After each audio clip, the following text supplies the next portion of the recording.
When I visited the Congo in the summer of 2009 as a Peace Fellow for the Advocacy Project, I met many courageous people striving for social justice and peace in a region beset by chaos, violence, and war. SOS Femmes en Danger was one such group of individuals, a local organization dedicated to assisting survivors of sexual violence throughout South Kivu. In 2011, I will be living in the city of Uvira to work with SOS Fed in their partnership with the Advocacy Project. SOS Fed faces continued challenges from the chaotic environment and the continued high demand for their services. With financial support from IFA Civic, AP and SOS Fed is expanding the capabilities of rehabilitation centers in Mboko and Kikonde. These rehabilitation centers provide a place of solace and refuge for survivors of sexual violence. SOS Fed also assists survivors who seek to reintegrate back into their communities, providing support and working with community leaders. One campaign I am particularly looking forward to working on is one that helps women reduce their vulnerability from attack. Women are most often attacked by armed men while cultivating alone or when venturing into the forest for firewood. Thus, the fear of rape and enslavement has economically shackled the women of the region.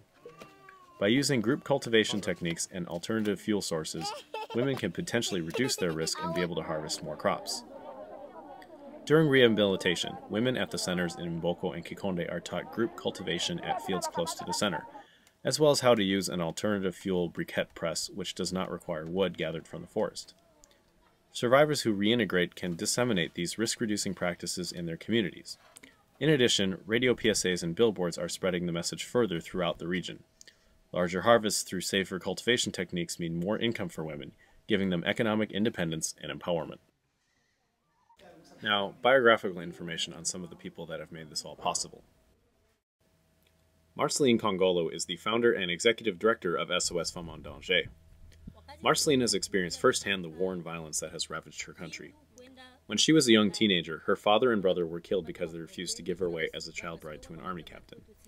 These experiences as a refugee inspired her to start SOS Fed as a response to the suffering and inequality she saw around her. Marceline has been a tireless advocate, speaking to international audiences about the situation of women in her homeland.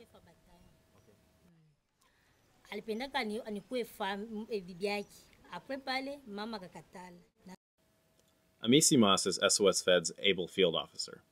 Amisi has dedicated himself to restoring peace and human rights in the Congo, working hard and maintaining a positive attitude. His perseverance and insight have helped SOS Fed flourish in the field.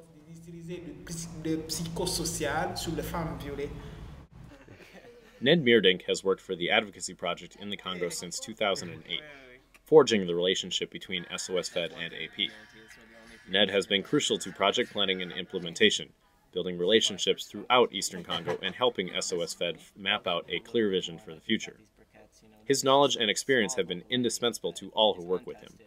And it's sort of being figured out as we go along, but like the idea is like people here are communicators, you know, and people here share with each other. Marie Bashashibe is SOS Fed's site director at the Mboko Center. Her leadership and compassion have been essential to the survival of the center despite difficult times.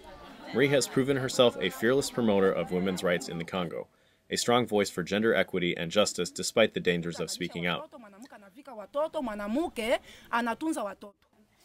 There are many more exciting developments for the partnership between SOS Fed and AP, including a new website and the Ahadi quilt, which will be used both as a form of therapy for survivors and as an advocacy tool to spread the word in the US and Europe. Stay tuned for more.